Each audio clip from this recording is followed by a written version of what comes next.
안녕하십니까. 10일 열리는 윤석열 징계위원회는 대통령 연출 추미애 주연의 법치 파괴 무대다 하는 제목으로 말씀드리겠습니다. 윤석열 검찰총장에 대한 법무부 검사징계위원회가 내일 10일로 다가오는 가운데 징계위원회가 제대로 열리게 될지, 열린다면 징계 수위가 어떻게 결정될지 관심을 갖고 있는 사람들이 많습니다. 한반도 인권과 통일을 위한 변호사 모임 한변은 9일 오전 11시 김경한 전 법무부 장관 등 변호사 611명이 추미애 법무부 장관의 해임을 촉구하는 성명을 발표했습니다.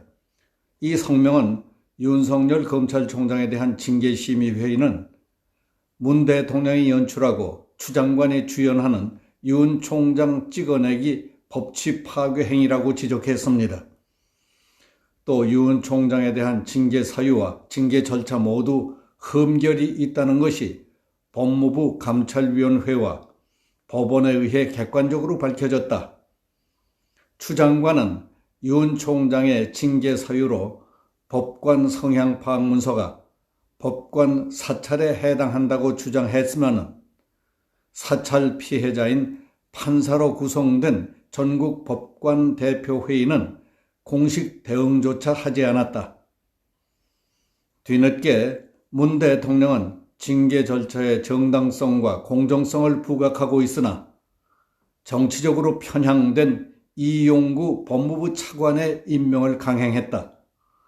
8일 야당의 거부권을 무력화한 공수처법 개정안에 법사위 일방 통과에서 볼 수 있듯이 문 대통령은 월성 원전, 라임, 옵티머스, 울산 선거 사건 등 살아있는 권력의 거악을 파헤치는 윤 총장을 비롯한 일선 검사들의 수사를 무력화시키고 검찰이라는 준사법기관을 정치에 종속시키려는 시도를 총지휘하고 있다고 명확히 짚었습니다. 이어 문 대통령과 추 장관의 법치주의 파괴를 강력히 규탄한다며 윤 총장에 대한 불법적인 징계 절차는 즉각 중단되어야 하며 문 대통령은 법치 유린을 즉각 중단하고 추 장관을 해임하라고 촉구했습니다.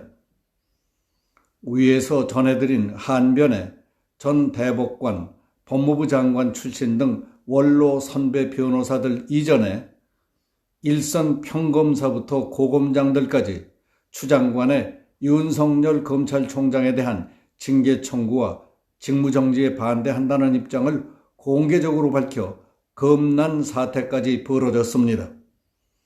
그런 가운데 전직 검사장 출신 법조인들도 입장문을 내고 법무부 장관의 검찰총장 직무집행정지 처분은 검찰의 독립성을 침해하고 법치주의를 훼손하는 것으로서 위법 부당하기 때문에 재고되어야 한다며 검사 후배들에게 힘을 실어주고 있는 분위기입니다.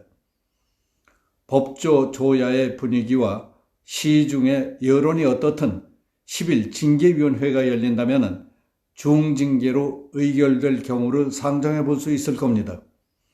검사 징계법상 징계는 견책, 감봉, 정직, 면직, 해임 순으로 무거워지는데 정직은 직무집행을 한 달 또는 6개월 정지시키는 겁니다. 해임되면 공무원 신분이 박탈되고 퇴직금과 연금이 25% 삭감되며 3년 동안 변호사 개업을 할 수 없습니다. 면직은 2년 동안 변호사 개업이 제한됩니다. 법조계에서는 법무부 장관과 차관, 장관 지명 검사 2명, 장관 위촉 외부 인사 3명으로 꾸려지는 징계위원회 구성상 추 장관의 입김이 강하게 작용할 공산이 클 것으로 보고 있습니다. 징계위원회 외부 인사풀이 짜여 있고 윤 총장 측에서 편향 우려가 있는 징계위원은 깊이 신청할 것이기 때문에 중징계를 예단하기는 어렵다고 보는 사람들도 있습니다.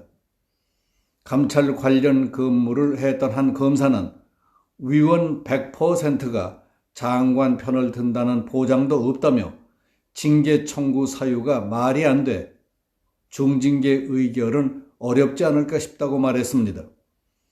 윤 총장 측은 당연직 위원인 이용구 법무부 차관, 징계위원으로 거론되는 심재철 법무부 검찰국장에 대해서는 이미 기피 신청 방침을 굳혔습니다.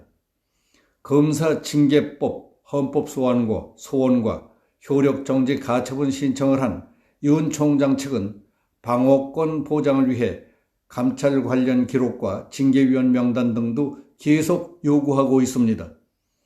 징계위원 기피 신청에 따른 심의 의결에 증인신문, 윤 총장 감찰 관련 자료를 둘러싼 공방 등을 고려한다면 본안을 본격적으로 심리하기에 앞서서 선행 절차들부터 정리가 돼야 한다는 게 윤 총장 측 입장입니다. 윤 총장 측은 유혁 법무부 감찰관, 박영진 울산지검 부장검사, 손준성 대검 수사정보 담당관을 증인으로 신청한 바 있습니다. 윤 총장 측 손경식 변호사는 합리적으로 공평한 절차를 거쳐야 한다면 징계 의결이 하루 만에 끝날 수 있는 일이 아닐 것이라고 말했습니다. 이 때문에 윤 총장 측이 10일 징계위원회에 불참한다면 서면 심의를 통한 징계 의결은 가능합니다. 다만 이럴 경우 윤 총장 측 의견을 충분히 듣지 않았다는 점에서 비판 여론에 휩싸일 가능성도 있습니다. 그러나 윤 총장이 법정 닷싸움도 사양하지 않을 전망인 만큼 징계 취소 가처분 신청과 취소 소송 과정에 법원이 직무정지 효력정지에 이어 또 윤 총장의 손을 들어줄 가능성이 없지 않다는 해석도 있습니다. 평론가들 가운데에는 징계위원들을 추미애가 골랐다 해도 여론의 무서운 시선을 의식한다면 추미애를 배반할 수도 있다며 누가 다 죽어가는 추미애를 위해 손가락질을 받고 싶겠느냐고 했습니다. 게다가 윤석열의 지지율이 최상위를 차지했다는 것은 잘린다 하더라도 윤석열은 차기 대통령을 바라볼 수 있는 사람입니다. 이런 민감한 상황에서 여론의 도마 위에 오른 추미애를 밀면서 쪽팔리는 것보다는 떠오르는 윤석열에게 공을 쌓고 싶은 심리가 사람들의 일반적인 심리라는 겁니다. 오늘 여기서 마치겠습니다. 감사합니다.